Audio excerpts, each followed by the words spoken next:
Voilà, bonjour. Donc voici une vidéo explicative pour résoudre des inéquations du second degré. Alors, tout d'abord, donc je vous renvoie à votre cours, notamment à la page 12, où vous allez voir, vous aurez donc des inéquations à résoudre. C'est déjà la séance 9, vous devrez la faire donc cette semaine. Et à cet endroit-là, donc il y a notamment une vidéo de Yvan Bonca qui présente un exemple en solution. Donc voici une inéquation du second degré. Alors c'est donc dans la partie signe du trinôme. Donc avant de résoudre une inéquation, il y a tout un tas d'exercices que je vous invite à faire en premier. C'est pour trouver le signe d'une fonction du second degré. Et notamment donc avec tout ce qu'on a vu ici dans le cours lundi dernier. Voilà, donc quand même, je vous présente à ma façon et surtout voilà, un exemple détaillé d'inéquation. Donc partons donc sur 62, petit a. Alors la première chose, c'est de réécrire donc cette inéquation avec plus grand que 0 à droite.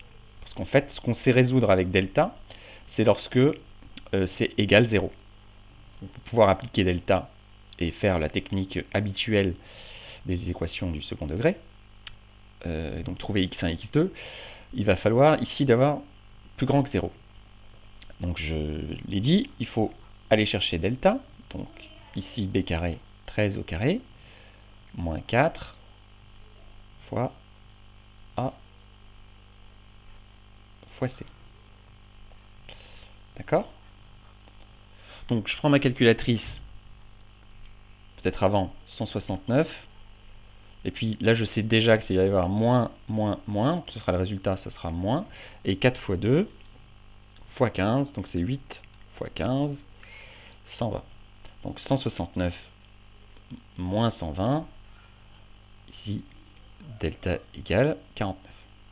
Bon, ça va tomber juste. Et la première chose à faire, c'est trouver x1, x2, mais je sais déjà que résoudre les inéquations, ce sera étudier le signe. Pourquoi?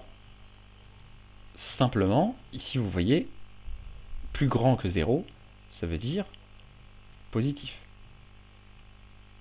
Donc la question qu'on me pose dans chacun des cas, A, B, C, D, c'est quand est-ce que cette partie qui est du second degré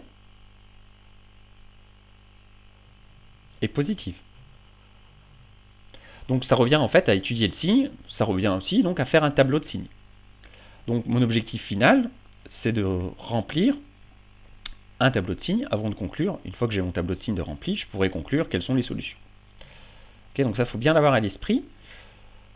Donc je vais devoir remplir un tableau x, etc. Et donc ma fonction ici de x, ce sera, à chaque fois elle diffère, mais ce serait ici, ce serait f de a. Bon, alors en étant cohérent, il ne faudrait pas l'appeler a, x, mais a. Voilà pour cet exemple.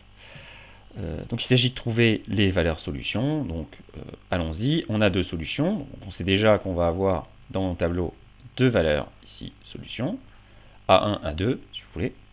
Et donc a est égal à donc moins b plus ou moins racine de delta. Donc je ne vais pas réécrire la formule, mais on la connaît. Donc moins b moins 13 plus ou moins racine de 49 sur 2a.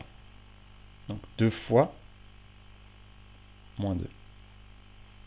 Bon, alors il y a une petite confusion, hein, c'est que ici, A, c'est à la fois le numéro de la question, la valeur de l'inconnu, et puis vous avez en tête le petit a qui correspond à ax carré plus bx plus c. Bon, essayez de ne pas faire de confusion, donc le a ici représente x en fait.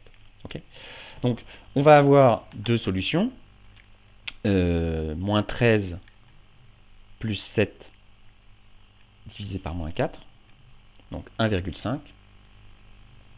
Et puis l'autre solution, on va avoir moins 13 moins 7 divisé par moins 4 et 5.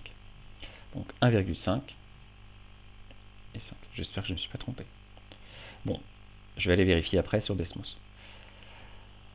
Je complète maintenant à l'aide du cours. Ici, je regarde le signe de A, moins 2, d'accord?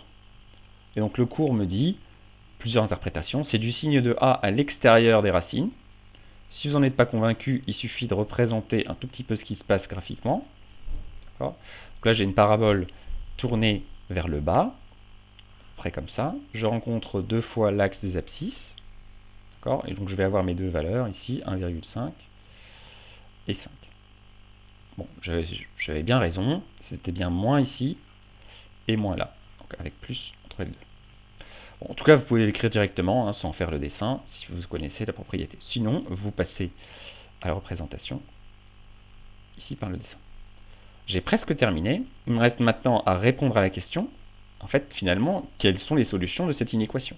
Donc vous voyez que l'étape, c'est moins 2a carré plus 13a moins 15 plus grand que 0. Donc je cherche quand est-ce que c'est positif, et vous voyez que la réponse, elle est au milieu. Donc S égale, on n'oublie pas cette dernière étape, c'est donc 1,5, 5. Et donc, ici, comme c'est strictement plus grand, je ne vais pas prendre les valeurs aux bornes, je vais fermer, enfin ouvrir mon intervalle ici, à l'extérieur.